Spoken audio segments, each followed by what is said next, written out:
Sobrang dikit ng laban ni Grandmaster Wasiso at Grandmaster Dennis Sasabik sa Speedchess Championship. Nagawan ko na ng video yung 5+1 saka 3+1 na kung saan after all the games, 7 out of 7 ang score.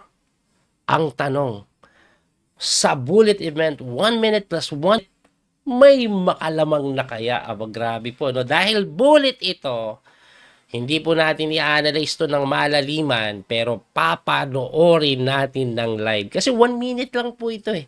Mas exciting itong pinapanood at ito na nga po. Tingnan nyo po ang nangyari. Ayan, so unang laban, nagsimula na E4, E5, Italian po, puti si Wasiso dito.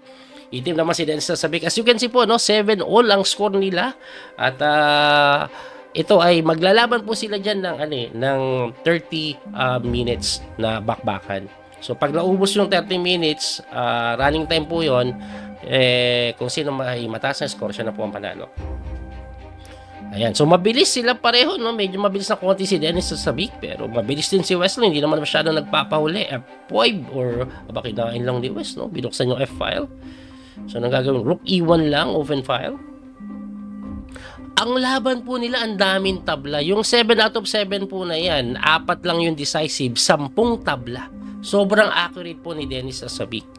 Nabanggit ko nga ito, no, according po sa host po ng live streaming ng Chess.com, ito daw po ata yung pinaka-accurate na match-up sa history po ng Speedchess Championship. Kasi tataas ng accuracy nila, wala nagkakamali kahit panic time, at madalas na uwi sa tabla. So, tingnan po natin kung ano ang mangyayari sa ngayon. Mukhang equal pa rin. Okay? Nag-Queen B3 lang, tama develop. Inataka naman po yung kanyang Reyna. Mabilis po yung tirahan niya, na. Lamang po, si Dennis Sasabik sa oras. Laki ng lamang, 20 seconds mahigit. Oh. Okay, D5 lang po ni Wesley or D4 para mabuksan yung gitna. Hindi daw ganun kaganda, pero okay pa rin naman po ang posisyon dito ni Wesley. May isolated nga lang po sa D4. Inataka niya po yung Reyna. Queen D8, umiwas. Oh, kailangan depensahan yung D4, inaatake. Ay, hindi dinepensahan. Kung counterplay lang, pag in-capture niya kasi babagsak din yung B7. I see. Oh, ay kinain pa rin. Ay, nakipagsabayan lang. So, ang ending nito, malamang equal to. Ayun, nagkapalit-palit. Uy, binibigay lang yung pawn sa A6. Pero pag kinapture, kain yung A5. Bagsak Tory Bishop, ha. Kaya dinipensahan po. O, dinipensahan din po yung A6. Umatras yung Bishop. Bumalik na. Pinin. Umatras lang din. Aba, binibigay lang yung pawn, ha. Ay, hindi makain, no. Pag kinain kasi, may queen sa E4. O, queen E4. O, yan na nga, threaten yung bishop, napatras, bumalik, atakado yung pawn saka yung bishop. Ay, see. Just player din si Wesley, mabilis yung tirahan, nagkapass mo pareho, ayan, nagkapalit-palit, at ang ending, equal na naman. Grabe kabilis tumira naman ngayon. Kakabilis tumira naman ngayon, hanep, no. Pero, equal lang ang binagsakan. So, pero magta-try pa si Wesley dyan, kasi, baka mapabagsak niya tong C4 eh. Malapit yung kiniwesi sa doon eh. O, tingnan natin kung ano mangyayari. Ay, nahamon. Umatras lang. Tinulak! Ay, binigay! Ay, teka, nagkapasmon si Wes! Nagkapasmon! Panalo pa! Panalo pa! Walang depensa! Tulak po, hindi maabutan. Ayun, no? Tingnan mo mukha ni Dennis. Nalungkot siya sa tinilan niya na yun. Very equal na eh. Bumigay sa huli. At ayun na nga lang, tinulak, wala na eh. Magpro-promote, mukhang panalo Wesley. Game number 1. Nice, nice, nice. Nakauna guys, nakauna. Maganda yung mangitain yan. Nakauna, minala siya ng 3+1. Natalo siya in a winning position. Pero dahil sa time, di ba? Pero eto, drawish lang, napanalo pa niya. Eh, grabe, Queen D3 lang, oh. Malupit talaga sa katalan si Dennis Sasabik eh. Malakas sa katalan si Dennis Sasabik. Alam na alam ni Dennis Sasabik yung katalan eh. Actually, inamin ni Wesley sa interview, pinaghandaan niya si Dennis Sasabik yung katalan ni Dennis Sasabik. Alam niyang malakas sa katalan si Dennis Sasabik. Lakas sa opening. Kunat lang approach si Wesley, pero yung bishop niya sa C8, walang ginagawa. Medyo bad po dating niyan. O, ayun, papalabasin niya doon. Pero medyo alanganin po yung posisyon niya para sa akin tingin. Pero according sa Enyan evaluation, equal lang daw naman. Bis tumira ni Dennis talaga. Lamang na naman sa oras. Lamang na naman sa oras kay Wesley. Kinain ni Wesley yung E4. Siguro magsi-C5 siya later on. Tingnan natin ha. May threat din siya sa D4 no? Hindi makain yung E4. Baka depensahan. Kaso magsi-C5 na nga. Di makatira si Dennis doon. Kinain, binigay lang. Takes, pumatras, inatake yung bishop. Teka, mag-1 pawn na pa. Kain yung B2 Pag kinain yung B2, ano mangyayari? May rook May rook lang po sa C2 or B1. Depende kung anong gagawin. Hanep, no? Nag-rook lang dun si Wesley. Takes. So, this is a pawn-up situation for the side of Wesley. Pero yung bishop niya, medyo bad pa rin, Pero 1 pawn up. Yan ang kagandahan. So, tingnan natin kung mapapanalo ito ni West. This is 1 pawn up Equal lang daw according sa engine evaluation. Pero bullet ito Medyo lumamang na si West sa oras dahil nahirapan sa tirada kanina, na pawn takes C5. Ayun, na bad bishop talaga si West. Pero 1 pawn up yan, Equal lang daw, pero 1 pawn up yan. 1 pawn up. Kinapture. Takes lang ng pawn. Nagka-pass pawn si West dito sa may D.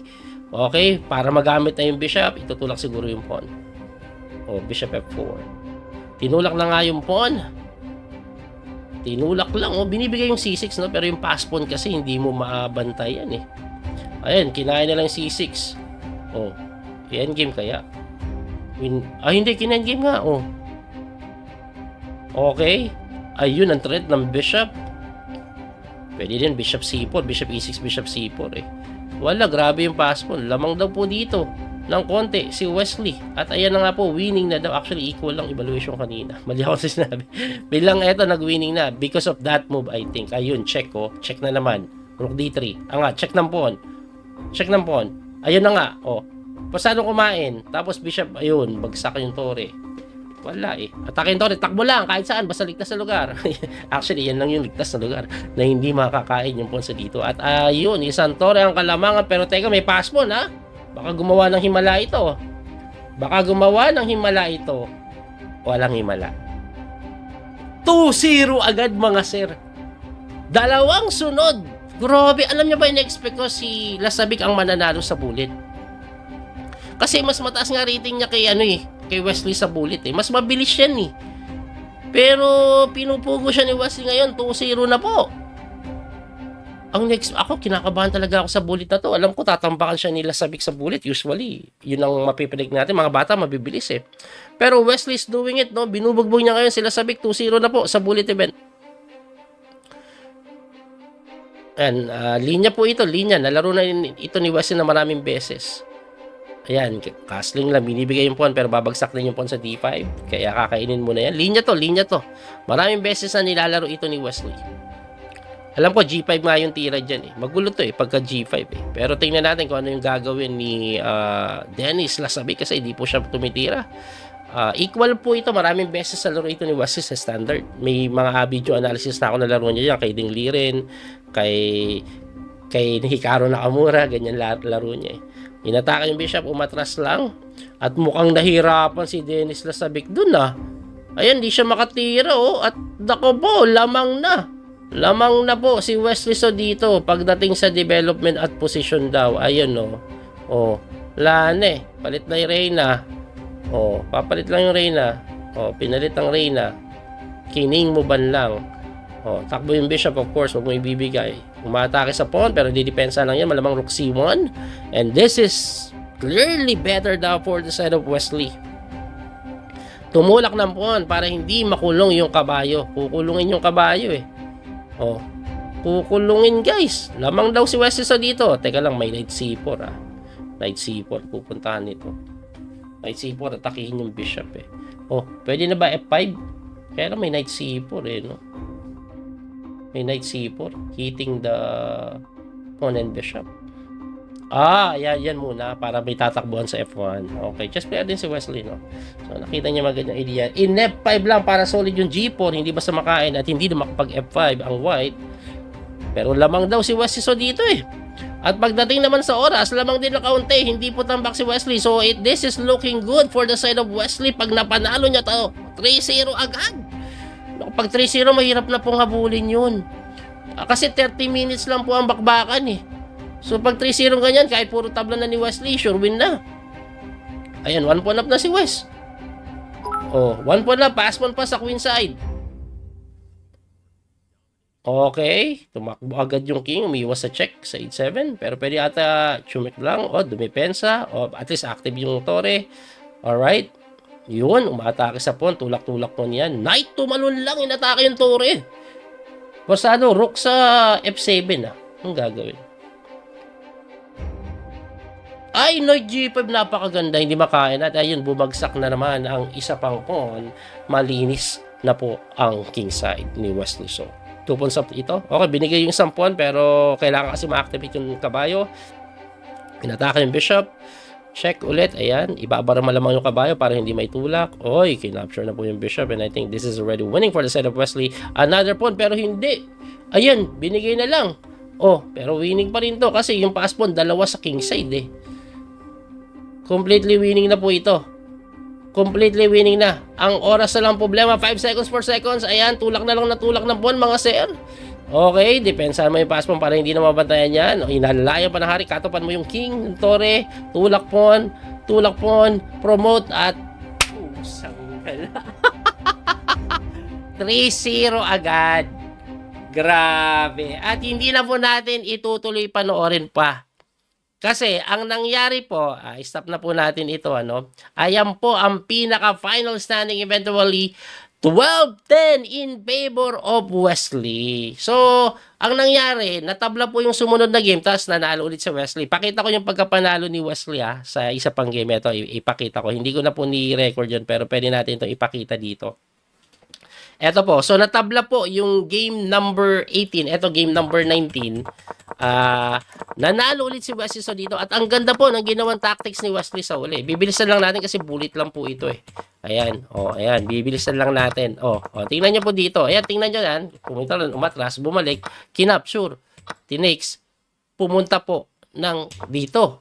Pagka ganun, gumano, dumipensa. Okay? Ngayon, pagka depensa, unang tingin ko dyan, nakala ko may sacrifice na eh. Kaso, harang Reyna pala, pag chumek ka dito, harang dito. Diba? So, ang ginawa ni Wesley, astig din 17 seconds si Wesley, nag-H3 lang. Pasingaw lang, para may tatakbuhan ba yung king. Kasi later on, ang plaplanuin dyan nila sa big, magro-rook doon sa may D8 na matinding blunder. Sige nga, gawin natin puzzle. Bakit blunder yan? Losing agad ang itim. Alam ko naman makikita nyo. Grabe Yung nakarang video natin, tinapos ni Wesley ng rook sacrifice. Dito. Rook sacrifice na brilliant move na naman. Anong pinakaiba kanina? Pagka takes po dyan, queen takes, at pag hinarang mo dito, pagka-check, hindi na po pwede iharang yung tore dahil yung tore nandun na libre. Kanina nandyan yan eh. Yun ang malaking pinagkaiba at limas-limas po yun. Kaya nag-resign na lang dyan si Dennis Sasabig after queen takes 8-6 at ang ending po, ayun na nga, naubusan na ng oras. Last round, natalo si Wesley, pero it doesn't matter anymore kasi lamang na po siya ng 3 eh. Kaya kahit matalo siya, ang final standing pa rin po, as you can see nga, is ayun, pakita natin, Ayan. Ayan po ang final standing. So, 10-12 in favor of Wesley So. At dahil dyan, makakalaban ni Wesley sa quarterfinals kung sino ang mananalo between MBL and Niman. Magandang laban yun. Abangan po natin. Muli ito po yung Coach PD Master Daniel Causo. Hanggang sa muling pagkikita, God bless po mga kabiyahe. Don't forget to like and share, follow and subscribe. Thank you. Bye-bye po. That little mouse, 'cause I'm an albatross.